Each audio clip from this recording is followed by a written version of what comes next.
Vamos iniciar o nosso programa falando sobre análise de exames que detectam o coronavírus e que, a partir de agora, podem ser feitos no Laboratório Central de Rondônia.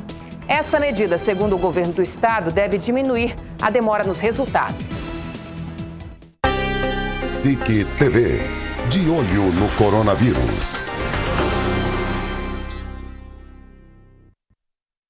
Segundo o secretário estadual de Saúde, a medida foi adotada por conta da demora nos resultados. Os exames estavam sendo encaminhados para um hospital de São Paulo apenas uma vez por semana e o resultado demorava em média 7 dias. Agora, a análise de exames de todo o estado será feita no Laboratório Central de Porto Velho. As pessoas que tinham suas amostras coletadas segunda e terça, por exemplo, na quarta-feira já iriam para São Paulo. As demais pessoas que coletavam na quarta tarde ou na quinta, por exemplo, essas amostras só iriam para São Paulo na semana seguinte, ou seja, ficariam uma semana armazenadas no LACEN para fazer o teste do coronavírus. Agora não. É um marco histórico, estamos fazendo nesse momento o primeiro exame de teste de coronavírus no estado de Rondônia. O estado recebeu do Ministério da Saúde os kits para a realização de análises das coletas que serão feitas no Laboratório Central aqui de Rondônia. Segundo o secretário estadual de Saúde, essa medida vai acelerar os resultados por aqui. Os resultados devem sair no máximo 72 horas no LACEN em Porto Velho, mas não vai fazer exame de todas as pessoas que querem. 1 milhão de pessoas dentro do estado de Rondônia querem fazer o exame do coronavírus. Nós temos pouquíssimos kits, os kits são restritos, o Brasil tem poucos kits, o mundo não está tendo kit suficiente. Então tem que usar realmente para aqueles casos onde haja indicação dentro dos protocolos, dentro das regras nacionais do Ministério da Saúde e internacionais da Organização Mundial de Saúde. Sobre a possibilidade de casos confirmados, o governador Marcos Rocha disse que um gabinete de crise deve ser montado no estado para tomar medidas necessárias de combate à Covid-19. Nenhum país, na verdade, espera. Olha a Itália, olha a Espanha. Ninguém espera um surto desse, né? Por isso, hoje, ontem eu fiz contato, na verdade nós fizemos contato, eu fiquei muito feliz, inclusive, porque nós estávamos pensando em montar um gabinete de crise.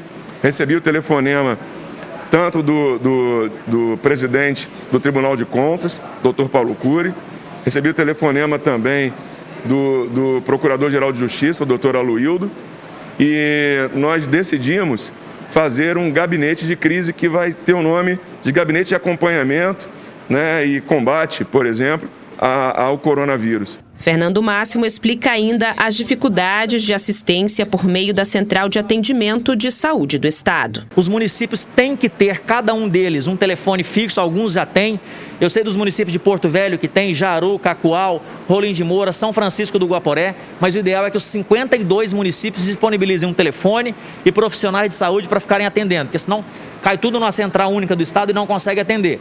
O município de Porto Velho tem, e eu me lembro o número, é 0800 647 1010. O estado também tem um número, 642-5398, mas é importante que cada um dos municípios também disponibilizem uma linha e profissionais para atender esse telefone, porque senão vai congestionar. Tem 2 milhões de pessoas no estado, todo mundo está preocupado com a doença, todo mundo quer uma ligação e não há linha suficiente para o estado não vai conseguir atender essa demanda se não houver a parceria com os municípios. Vivo agora falar com Everton Leone, que participa mais uma vez, direto da residência dele. Boa noite, meu querido Everton. Ô, Beli Santos, saudade de ti, saudade de todos aí, saudade do telespectador, mas estou aqui no meu isolamento ainda, cumprindo a minha quarentena. E espero em breve poder estar aí junto com vocês. Mas o que ocorre é o seguinte, a gente está vendo hoje aí uma operação de guerra sendo realizada não só aqui em Rondônia, mas no Brasil inteiro. Mais especificamente aqui no estado, as autoridades têm feito o que podem.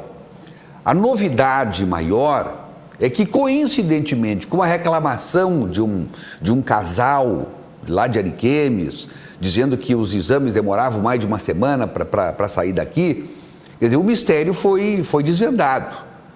Porque, na verdade, a responsabilidade dos exames saírem daqui e irem para Belém, por exemplo, era do governo federal, que controla o SUS e que decidia para onde é que iam os exames. Agora a coisa mudou. Como nós temos aqui hoje gente treinada, e nós vimos isso hoje, já nos nossos jornais, no programa do Augusto José, ele mostrou uma intervenção do governador Marcos Rocha, juntamente com o secretário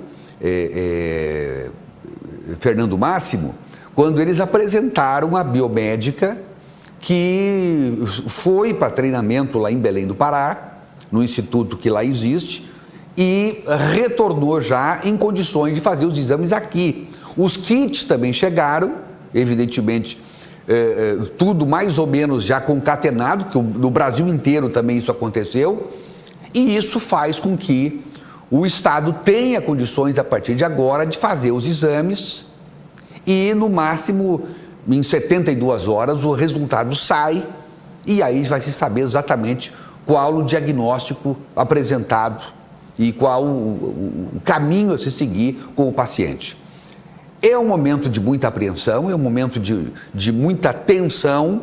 É bom dizer que nós mal estamos começando o enfrentamento desta crise, porque tem muita coisa para acontecer ainda. Os especialistas imaginam que o auge, o ápice da crise vai acontecer aí pelo mês de abril, meados de abril, que vai ser o pico da crise e depois ela vai começar a recrudescer, mas serão mais, quem sabe, 45 dias, 60 dias de descida e evidentemente que até lá a apreensão vai ser muito grande. Agora, uma coisa, todos nós temos que ter consciência, não adianta o esforço das autoridades, não adianta os mecanismos que se criem para evitar o pior, se nós, da população, não tomarmos consciência de que precisamos nos isolar.